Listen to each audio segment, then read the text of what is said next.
All right, day 3. Awesome. Awesome. I love it. If you are here live, be sure to come say hello in the comments. Maybe drop one of those. I love that little waving hand, but just say hi. Let me know you're here. So glad that you are joining us on day 3 of the 5-day, that's 10, Jen, 5-day event to help you cope without using food. While ladies are hopping on, a little bit of housekeeping. If you don't receive an email and you did join, I know I actually had several women that joined today. So if you did and you did not get an email, will you please go ahead and email support@healthcoachforlife.com. Let me know on there and I'll make sure that that gets sent out to you. Remember, all the daily emails, the videos and attachments, like there was an attachment I know today, they're going to be available on the archive page that's linked in every single email that you get from me for the event. I know there's a few ladies who reached out and they're like, wait a minute, I got this other email. Yep, that's my weekly email. Every Tuesday, I do send out an email. So if you got that one, then you got 2 emails from me today. It's the only day this week that you should get 2 emails. But that's because I send out a weekly email every Tuesday. But if you did not get the one that says day 3, please email support. If you're watching this live, you know, you're in the group here, one of the women, you didn't join, you want all the extras. All you have to do is add your email to join at healthcoachforlife.com/emotional eating event. I'll actually pop it into the comments again. I did that last night. Like I said, I had several women that joined after yesterday. So if that's something that you are interested in, I put that in the comments. It's also in the description box. All right, super excited, recording, awesome. We're going to get started here. Like I said, if you show up and even if you come a little bit later, or if you're watching the replay, you can just type the word replay or, hey, I'm catching this. Excited for day 3, anything. I know I've had several women say, I have to do the replays. It just works out better to do that. That's why I have them there for you and why I suggest signing up with your email so that you absolutely know you have all of that in one place. Maybe your email is really overloaded and you just like the idea of having that archive page. You can bookmark it and you can just go to it each morning, have the emails, the videos, any handouts I make. Love it. Love it. In today's email, you received my first tip for helping to stop boredom eating. And maybe you've had some time to, you know, fill in some ideas on the boredom menu printable. I loved creating that and just having something tangible for you to be able to put together. I know, like, I just want to make sure I say it. Hi, Christine. If you're not on, if you didn't join and you don't have the email, another reason to join is to have things like that. I created this boredom menu printable for you. It's something you can come back to, especially after our discussion here. As we're going through this work for, you know, the next couple of days, it might just be something you want to just keep jotting down ideas. So don't feel like, oh my gosh, I didn't even print that out yet. I looked at it, but I didn't print out. Don't worry. It's there for you to be able to be a resource. So what I want to do tonight is just go through and share my other tips with you on helping with boredom eating. I hope we're ready. If you're ready, we're going anyway, right? And just want to encourage you that I loved yesterday's video. Those who watch the replay, I felt like we were still interacting because you were right there in the comments too, and right along while we were sharing things. So I love it. Keep it up for this one as well. So the first tip is probably the most important of anything that I'm going to share about boredom eating. So it's crucial that you can identify what boredom feels like for you. So it might be something you are, right? I am bored, but how does it feel to feel bored in your body? I know when we think about other emotions, there might be things we have in common, but we really can probably identify how sadness or maybe anxiety or depression or joy or celebration feels in our body, where we feel it, what it's feeling like. But we might not have yet taken the time to identify how it feels in our body to feel bored. Boredom eating might not be identified, right? That feeling until you're actually in the midst of it or after. You might not notice that's what it was. Remember how we talked about self-compassion? We talked about being kind to ourselves. This is so important. So a great question you can ask yourself as we're talking about identifying, how it feels to feel bored in your body is just really to start inviting this question of how am I feeling right now? You get to sit with that thought and see what comes up.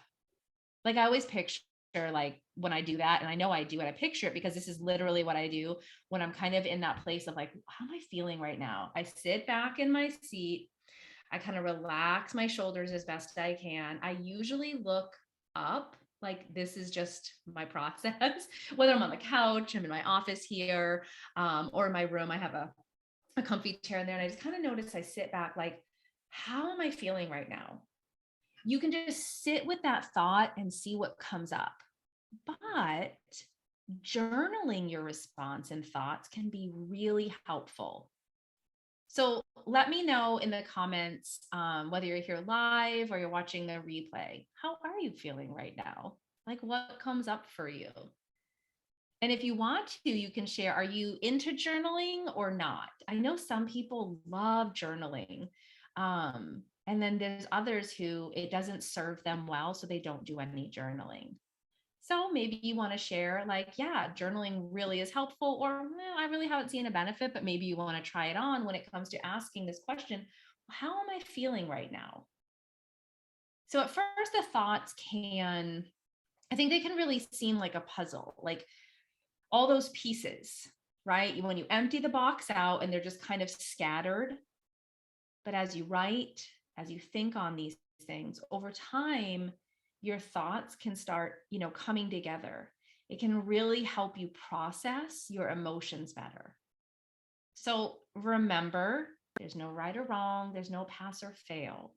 This is you understanding you better, you rebuilding trust and reconnecting with yourself, especially if it's been really disconnected.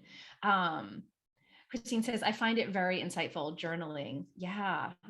I think, it's so interesting. It's very seasonal for me, not by the weather or anything like that, but it really is something. There's times where it serves me really, really well. And other times I do the sitting and the thinking. So I love that. I love it. I also like visuals, and the puzzle pieces help me when I can start to see the scatteredness of my thoughts start to come together. So if you have not yet identified what boredom feels like in your body, and you experience boredom eating, and maybe it's after, try to identify, what was I feeling before I ate? What was happening for me? All right, the second tip here tonight, please check in with your hunger. You can actually just simply ask yourself, am I hungry? You can use the hunger scale. You can do a quick recall of what when you last ate, what you had. So I want to say that if you are disconnected from your hunger signals, or you have that fear around being hungry, which can be really common if we've dieted and have really disordered eating. That is really, really common. If you have a fear around being hungry, it is okay to seek out more support and help in that area. I had a client who was, boredom eating every night. Her words, and she was feeling bored. We worked together on honoring her hunger. It was one of the components, one of the principles of intuitive eating that we were working on. And she started doing some work on how boredom felt, like just inviting that question, trying to figure out, like, how does this feel in my body? She also asked that question, What do I need right now? If you were here for day 2, you know it's my favorite question. You know that I invite it all the time. So she actually lives her life as an intuitive eater now and has for the past, I think it's been at least 3 years. It's really, really cool to see what can happen when we do this work. In fact, you can hear more about her on episode 117 of the podcast, because she actually was so generous to come on. She shared her experience. But what she did notice was if she didn't honor her hunger, she actually was just hungry most of the time. It wasn't always boredom. I think sometimes we think it's boredom eating, when in fact it could be your body signaling to you that you're hungry, especially if you've restricted it all during the day, denied your hunger, didn't have time to eat, didn't kind of fit in those regular intervals of meals and snacks that your body was asking for. It might not even be boredom eating. It could just be hunger eating, like practical, biological hunger. I love it. Okay, I have last tip here, because you got one in your email with the menu. So I just want to remind you, it's in the comment section. If you didn't get that today and you haven't joined, but you're like, I love all these tips and I want the first one that I shared in the email, be sure to sign up, and then you'll have access, like I said, to all of that on the archive. But tip number 3, increase self-compassion. If you find yourself back at the pantry, back at the fridge, even doing, I call it that back and forth dance, you're eating out of boredom, like it's happening, be kind to yourself. It's not a failure. You've not done anything wrong. It is an opportunity to learn, an opportunity to press into yourself a little bit more, to understand yourself.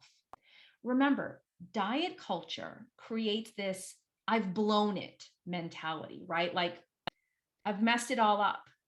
If you've ever experienced the I've blown it, let me know in the comments, because I know I know I'm not alone in this. I know you're not alone in feeling like, well, I've completely blown it. That's what diet culture, I'd say the weight loss industry, all of it combined together really creates this environment of, well, I've blown it. I've messed up, failed again, screwed up. You haven't blown anything. So what you can do in those moments, you can go back to the journaling about the experience. Start writing down, and maybe this is where journaling might fit in better for you. Writing down, what the experience was, what had happened. Utilize your boredom menu. Go back to that document that you've added on things that help you when you're feeling bored. And maybe you even add to it. Maybe you notice those things aren't serving you as well, that you need something else on there, something that's more accessible. Remember, we're not setting a goal to never boredom eat. Absolutes will always backfire anyway. That's not the goal here. We don't want food to be our only coping mechanism, even when it comes to boredom, any other emotion. We do want balance and we want peace. But when those things don't quite go the way we desire for them to go, we want to be more compassionate and kind to ourselves. And you might think, Jen, that doesn't really seem like a step in the right direction. It actually is probably one of the greatest steps you can take. When we're kinder to ourselves, we actually show up to ask ourselves more questions. When we're not being judgmental, we're willing to be more curious. When we're not criticizing ourselves, we're actually doing more learning, and we're willing to show up differently. Think about how you are in any friendship. The person who is really thoughtful, listens to you, wants to hear your opinion, your feedback, wants to know what's going on with you. How was your day? That's the friend you want to be around. You want to keep coming back and hanging out with that person. The one who's constantly belittling you, criticizing you, making you feel worse about yourself is not somebody you want to hang out with. If we are treating ourselves in that judgmental, critical way, we're not going to want to come back to it. We're not going to want to address it. We're not going to want to get curious. We're not going to want to think about it. So when we're kinder, when we're more compassionate, we're really, really willing to go back into the experience to learn more. So I do believe that tip, though it's my last tip, is so important. All right, so then 4 tips for boredom eating. 1 was in your email. I shared 3 here tonight. I cannot wait to hear the feedback on the boredom eating. So far, yesterday's feedback on day 2 was like, wow, I loved it so much. So I'm really excited to hear what comes up for you, because I know boredom eating, it really does seem to be one of the most common things I'm hearing. I'm bored, so I'm eating. So hopefully you have something to grab from one of these 4 tips that's really going to help you on your journey to becoming an intuitive eater. All right. I cannot believe day 4 is tomorrow. I can't believe it. I'm really excited though. I have another email for you tomorrow morning, and I'll be right back here tomorrow night to share with you. All right. Thanks for joining those who could be here live, and thanks for catching the replay.